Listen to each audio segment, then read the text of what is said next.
the Lipstick by Mary Roberts Rinehart. I walked home after the inquest. Mother had gone in the car, looking rather sick, as she had done since Eleanor's death. Not that she had liked Eleanor. My cousin, Eleanor Hammond, had gone happily through life as if she woke each morning wondering what would be the most fun that day, stretching her long, lovely body between her silk sheets. How bitter Mother was about those sheets. And calling to poor, tired old Fred in his dressing room. "Let's have some people in for drinks, Fred." "Anything you say, my love." Anything Eleanor said was all right with Fred.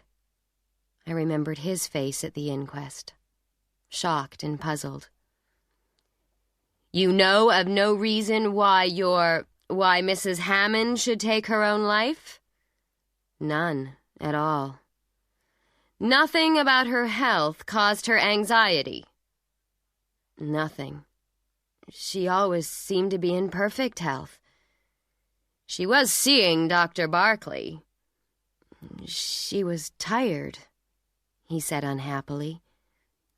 But Eleanor had either fallen or jumped from that 10th-floor window of Dr. Barkley's waiting room, and the coroner clearly believed she had jumped. The doctor had not seen her that day, only the nurse. "There was no one else in the waiting room," she told the coroner. "The doctor was with a patient. Mrs. Hammond sat by the window, took off her hat, lit a cigarette, and picked up a magazine. Then I went back to my office and didn't see her again until—" She was a pretty little thing. She looked pale. "What happened next?" said the coroner gently. "I heard the other patient leave. She went out from the doctor's room. When he rang for the next patient, I went to get Mrs. Hammond. She wasn't there. I saw her hat, but her bag was gone. Then—" She stopped and swallowed. "Then I heard people shouting in the street, and I looked out of the window." The coroner gave her a little time, then said, "Would you say she was depressed that morning, Miss Cummings?" "I thought she seemed very cheerful," she said. "The window was open beside her." "Yes, I couldn't believe it." She was crying by this time, and it was clear she had told all she knew. Dr. Barkley, who had just come in, was called next. He was in his late 30s and quite good-looking. Knowing Eleanor, I wondered. She had liked handsome men. Fred, who was not at all handsome, was the exception. Beside me, Mother had also noticed the doctor's good looks. "So that's it," she said disapprovingly. "Eleanor had as much need for a psychiatrist as I need a third leg." The doctor had not seen Eleanor at all that morning. When he rang and nobody came, he went to the waiting room where Miss Cummings was looking out of the window. Suddenly she began to scream. Fortunately, a Mrs. Thompson arrived at that time and went to help her. Asked about Eleanor's visits to him, he said, "I have many patients who are nervous and anxious. Mrs. Hammond had been like that for years." "That is all? She spoke of no particular trouble?" He smiled faintly. "We all have troubles. Some we imagine, some are real. But I would say that Mrs. Hammond was an unusually normal person. I had recommended that she go away for a rest. I believe she meant to do so." His voice was cool and efficient. Fred, however, was watching him closely. "You did not think she intended suicide?" "No, not at any time." He would not speak about anything Eleanor had imagined. His relationships with his patients, he said, were confidential. If he knew anything of value, he would tell them. But he did not. He sat down near us, and the next witness was called. It was the Mrs. Thompson who had looked after the nurse. "I clean the doctor's apartment for him once a week," she said. "That day I needed a little money in advance, so I went to see him." She had not entered the office at once. She had looked in the waiting room and seen Eleanor, and had waited in the hall where it was cool. She saw the last patient, a woman, leave the doctor's room and go down the stairs. A minute or so later, she heard the nurse scream. "She was looking out of the window screaming," she said. "The doctor ran in and we got her into a chair. Somebody had fallen out," she said, but didn't say who." Asked how long she had been in the hall, she thought about 1/4 of an hour. She was sure no other patient had entered during that time. She would have seen them. "You found something belonging to Mrs. Hammond, didn't you, in the waiting room?" "Yes, I found her bag." The bag, it seemed, had been behind the radiator in front of the window. "I thought it was a strange place for it, if she was going to do what she did. I gave it to the police when they came." So Eleanor, having put her hat on the table, had dropped her bag behind the radiator before she jumped? Somehow it didn't make sense to me. The verdict was suicide. Nobody mentioned murder. After Mrs. Thompson's evidence, it seemed impossible. Fred listened with dead eyes. His sister Margaret, sitting beside him, stood up. Dr. Barkley stared ahead of him, then he got up and went out. I was angry as I walked home. I had always liked Eleanor, even though Mother said she took Fred away from me. But Fred never saw me after he first met her. He had loved her with a blind passion from the start. Fools, I thought. Even if Eleanor was in trouble, she would never have jumped out of a window. Somebody had killed her and had got away with it. Who hated her enough for that? A jealous wife? It was possible. She would play around with a woman's husband until she was tired of him. But she had not been doing that lately. She had been rather quiet. Of course, plenty of people had not liked her. She would ignore their feelings or laugh at them. She said what she had to say, and sometimes it wasn't pleasant, even to Fred, but he had never got angry. I thought about Fred, sitting alone, and it made me sad. His house was not far away, and after dinner that evening, I went over. It was a large house, surrounded by its own grounds like ours, and a man was standing inside the gates, looking up at the house. He turned suddenly and looked at me. It was Dr. Barkley. He didn't recognize me. I suppose he had not seen me at the inquest. He touched his hat and went out into the street, and a moment later I heard his car start. But if he had been in the house, Fred made no mention of it. He seemed relieved when he saw me. "Oh, I thought you were the police again," he said. We went into the library. It looked as if it hadn't been cleaned for a month. Eleanor's house had always looked like that, full of people and cigarette smoke and dirty drinks glasses. But at least it had looked alive. Now it didn't. So it was a surprise to see her bag on the table. Fred saw me looking at it. "Police returned it today," he said. "Drink?" "Thanks. Can I look inside it?" He nodded. "There's nothing in it that doesn't belong there. No note, if that's what you think." I opened the bag. It was full, as usual. Makeup, money, notebook, a handkerchief marked with lipstick, some pieces of dress material with a card saying, "Match shoes to these." Fred watched me. his eyes red and tired. "I told you. Nothing," he said. I searched the bag again, but could not find the thing that should have been there. I put it back on the table. Fred was staring at a photograph of Eleanor in a silver frame on the desk.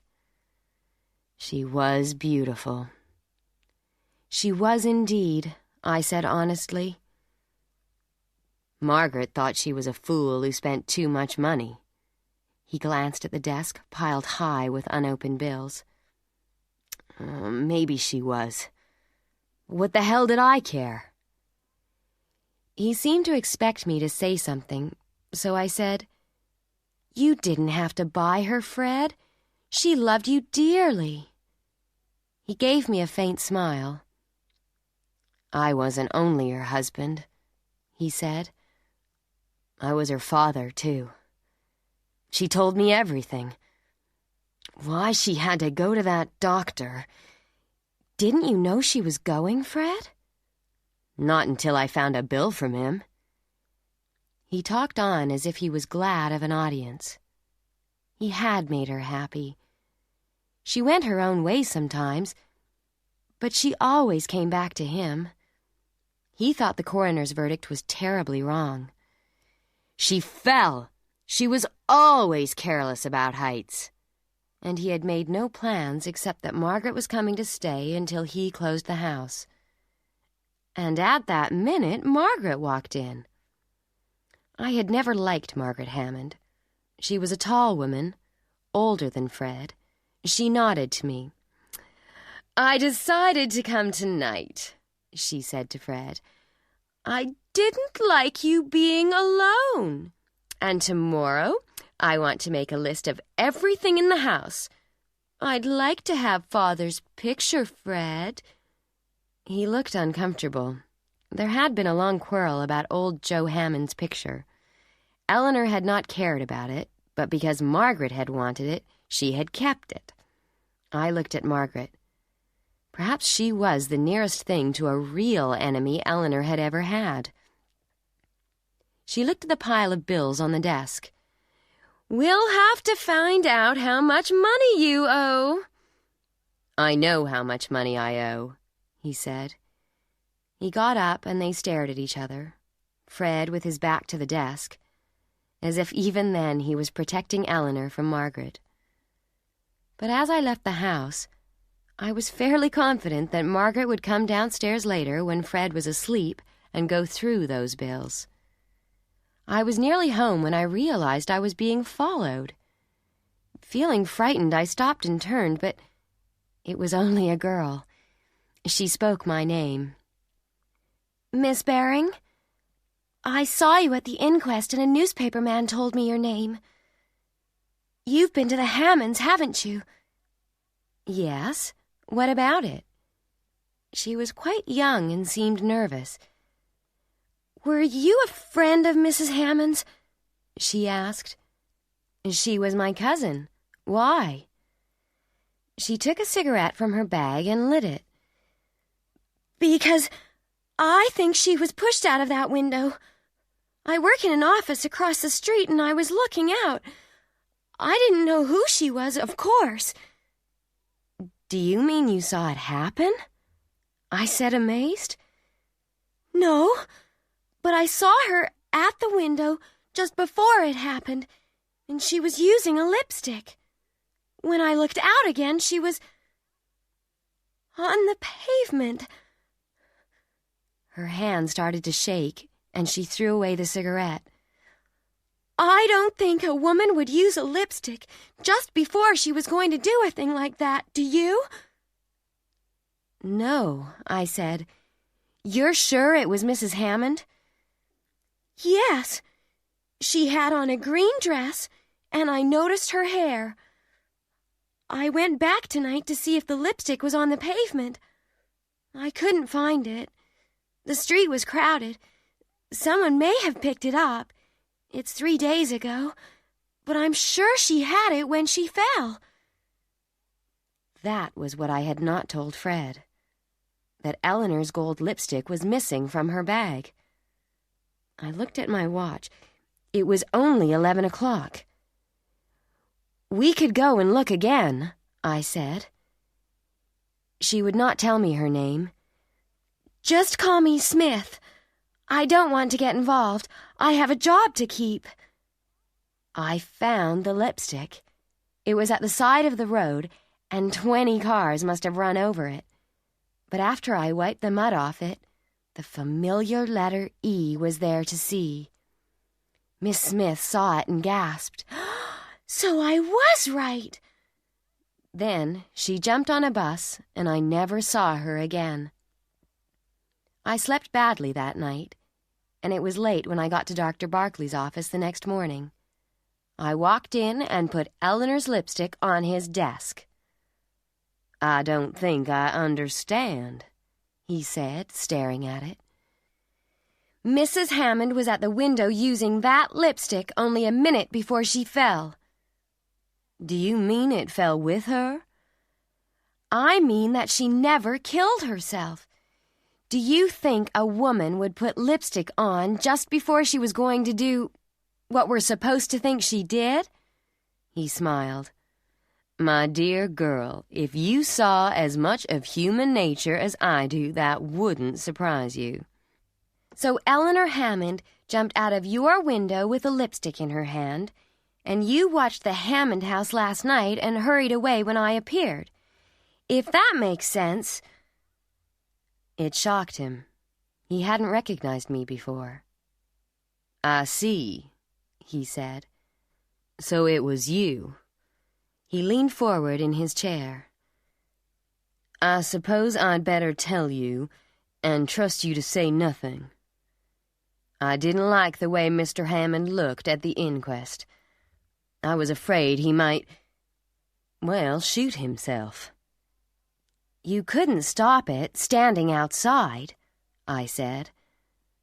"I was wondering how to get in when you arrived. His sister phoned me. She was worried." I wouldn't rely too much on what Margaret Hammond says. She hated Eleanor.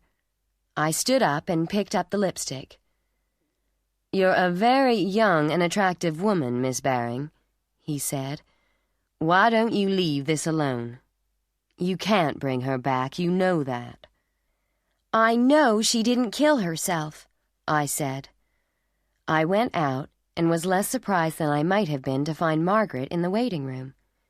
She was standing close to the open window, and for one awful minute I thought she was going to jump herself. "Margaret!" I said sharply. She turned, and her face was white. "Oh, it's you, Louise." She sat down and wiped her face with her handkerchief. "She must have slipped on the floor, Lou. It would be easy. Try it yourself." But I shook my head. I did not intend to look out of that open window with Margaret behind me. She said she had come to pay Fred's bill for Eleanor. But there was something strange about her that day. I had trouble starting my car, which is how I saw her leave the building.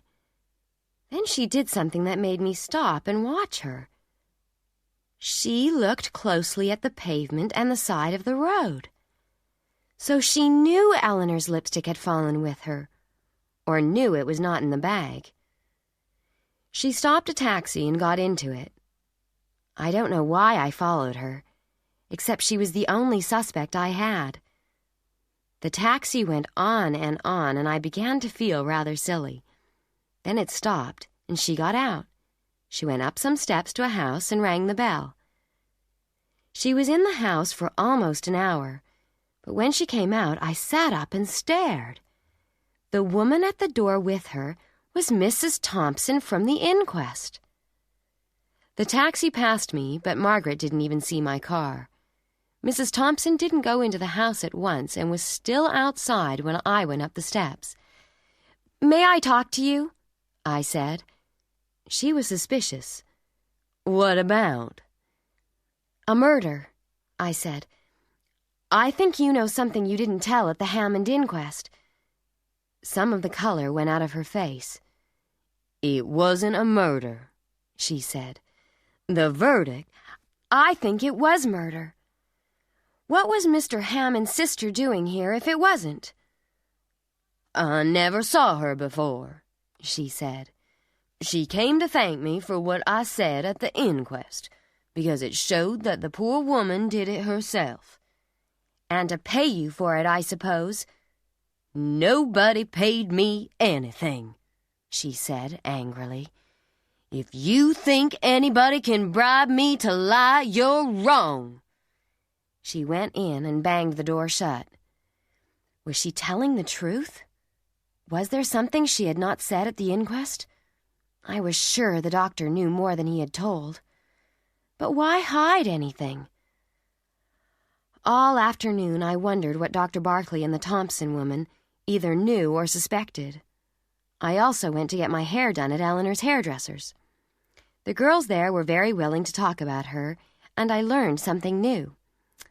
"I was waiting for her," one of them said. "Of course she never came, and—" "You mean you expected her here the day it happened?" "She had an appointment for 4 o'clock.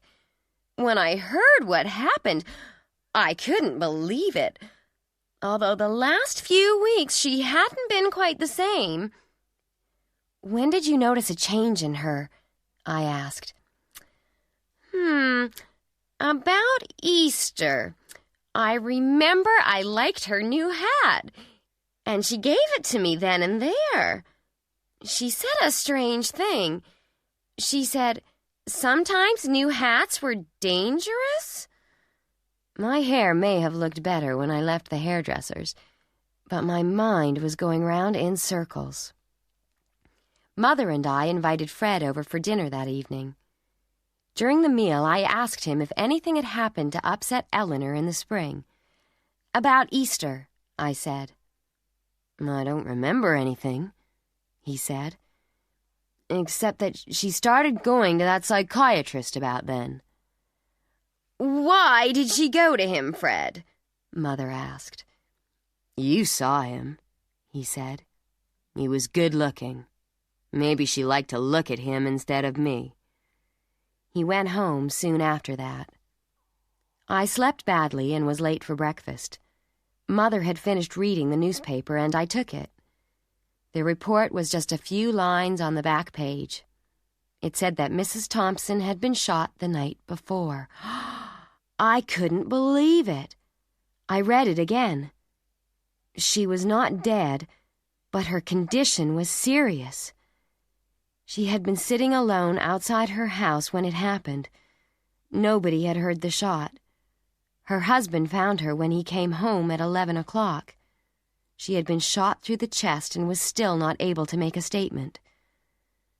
So she knew something that made her dangerous, I thought. I remembered Margaret going up the steps to the house. Margaret searching for Eleanor's lipstick in the street. Margaret who hated Eleanor.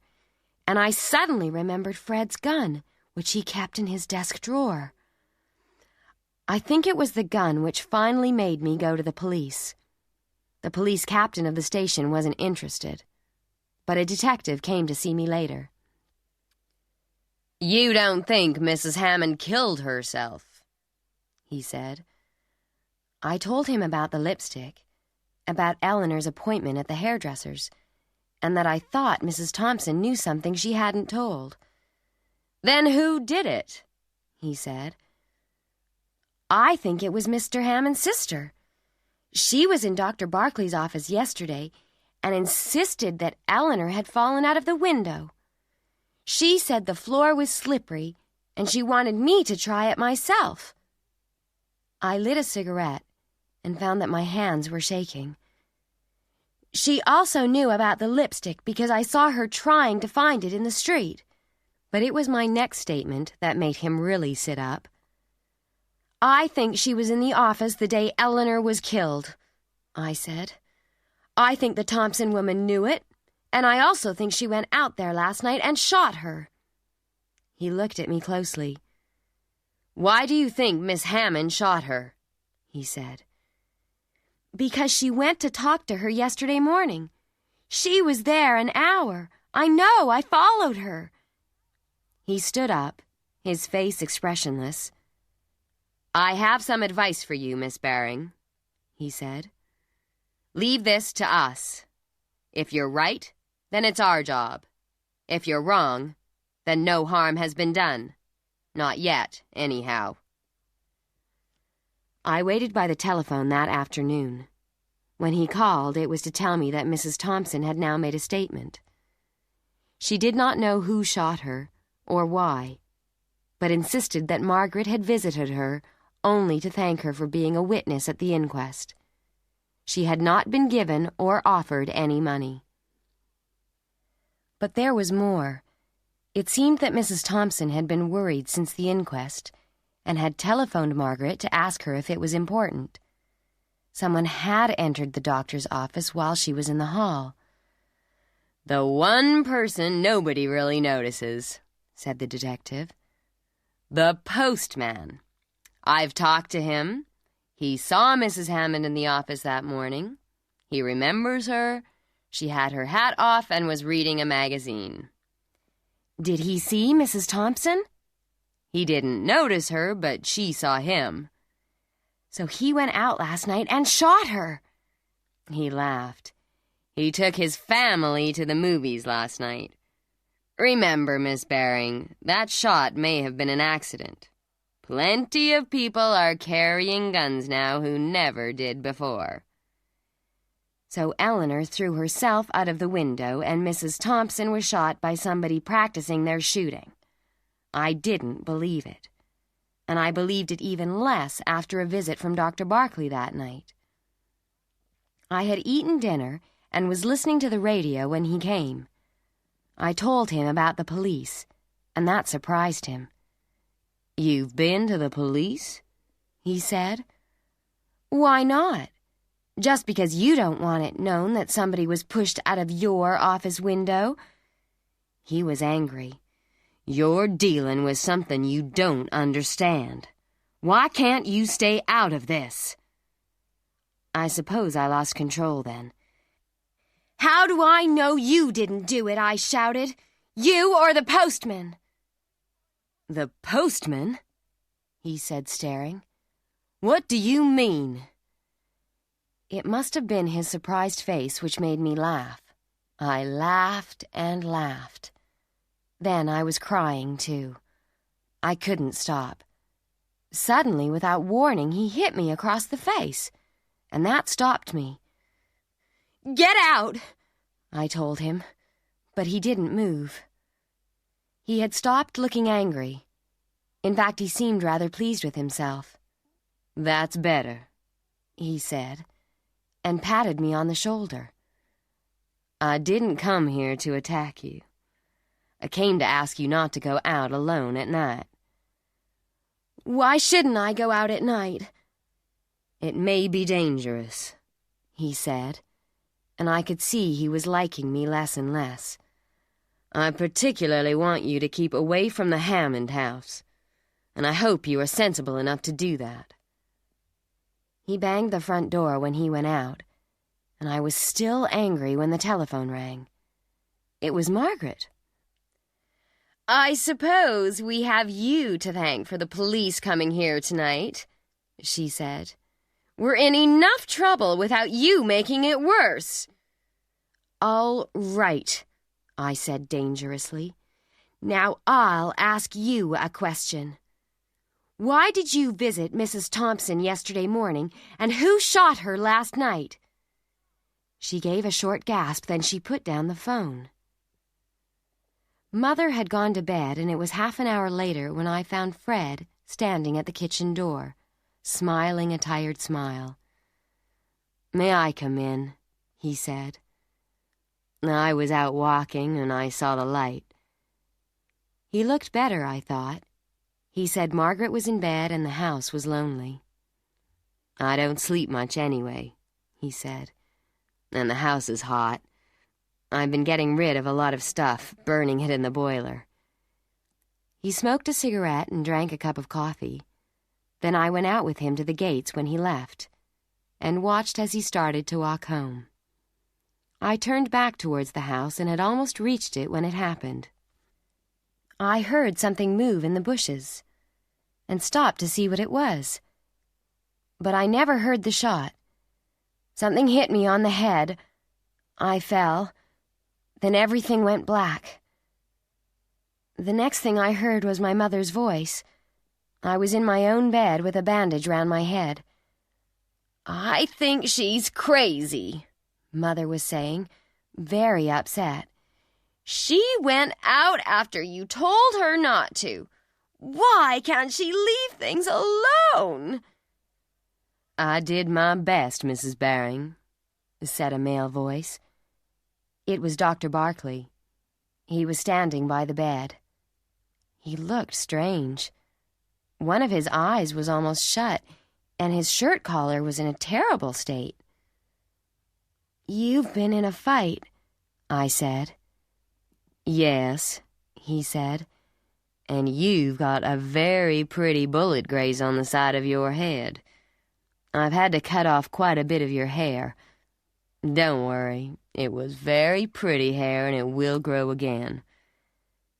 "Who did it? Who shot at me?" "The postman," he said, and went out of the room. I slept after that. I suppose he gave me something. It was the next morning before I heard the rest of the story. He came in big and smiling, with his right eye purple and completely closed. Then he told me. In the spring, Eleanor had come to him with a strange story. She was being followed and was frightened. The man who was watching her, she said, wore a postman's uniform.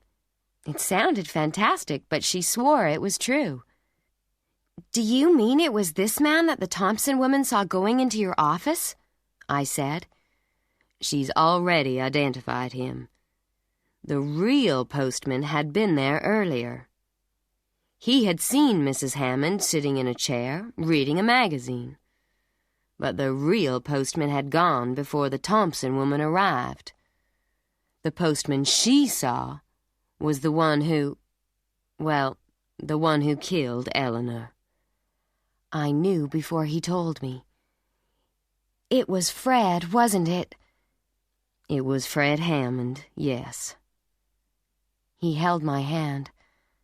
"I'm sorry, my dear. I tried to get Eleanor to go away, but she wouldn't do it." "It's crazy. Fred was madly in love with her." "He loved her, yes, but he was afraid he was losing her, and he was wildly jealous." He looked slightly embarrassed. "I think he was jealous of me." "But if he really loved her—" "The line between love and hate is a thin one, and it's possible he felt that she was never really his until no one else could have her." He hesitated before going on. "I was too late last night. I caught him just in time when he shot at you. But he put up a real battle. He got away somehow and shot himself." He went on quietly. Mrs. Thompson had identified Fred's photograph as the postman she had seen going into the office and coming out again just before she heard the nurse screaming. The bullet she had been shot with had come from Fred's gun. And Margaret, poor Margaret, had been afraid that Fred had not been sane for some time. "She came to see me yesterday after she heard the Thompson woman had been shot," he said. "She wanted Fred put away into a special hospital, but she almost went crazy when I talked about the police. I suppose there wasn't much proof anyway. Mrs. Thompson seemed to be dying and the uniform was gone." "Gone?" I said. "He burned it in the boiler. We found some burned buttons and things last night." I tried to think. "Why did he try to kill Mrs. Thompson?" I said. "What did she know?" "She was able to describe the postman who went into my office." After Margaret heard this, she went home and searched the house. She found the uniform and she knew. She tried to think what to do, but she had told Fred she was going to see Mrs. Thompson that day, and she thinks he knew she had found the uniform. All we know is that he left this house that night, got out of his car, and tried to kill the only witness against him. Except you, of course. But why should he try to kill me? I said. Because you wouldn't leave things alone. You were a danger from the minute you insisted Eleanor had been murdered. And because you telephoned Margaret last night and asked her why she had visited Mrs. Thompson. You think he was listening? I know he was listening.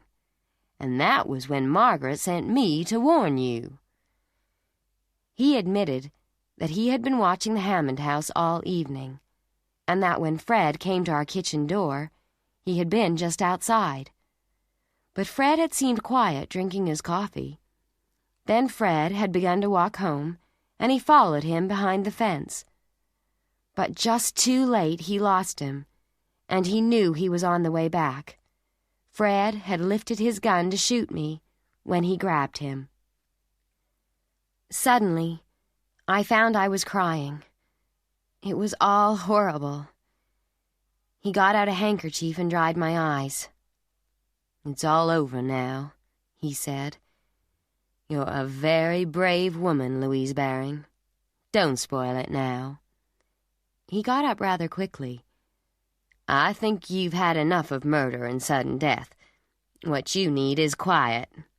Someone will come soon to put a new bandage on your head." "Why can't you do it?" "Because I'm not that sort of doctor." I looked up at him. He was tired and he needed a shave, and that awful eye was getting blacker. But he was big and strong and sane. A woman would be safe with him, I thought. Any woman. Although, of course, she could never tell him her dreams. "Why can't you look after me?" I said. "If I'm to look bald, I'd prefer you to see it. You did it." He smiled. Then, to my surprise, he kissed me, lightly on the cheek. "I've wanted to do that ever since you banged that lipstick down in front of me," he said. "And now, will you stop being a detective and concentrate on growing some hair on the side of your head?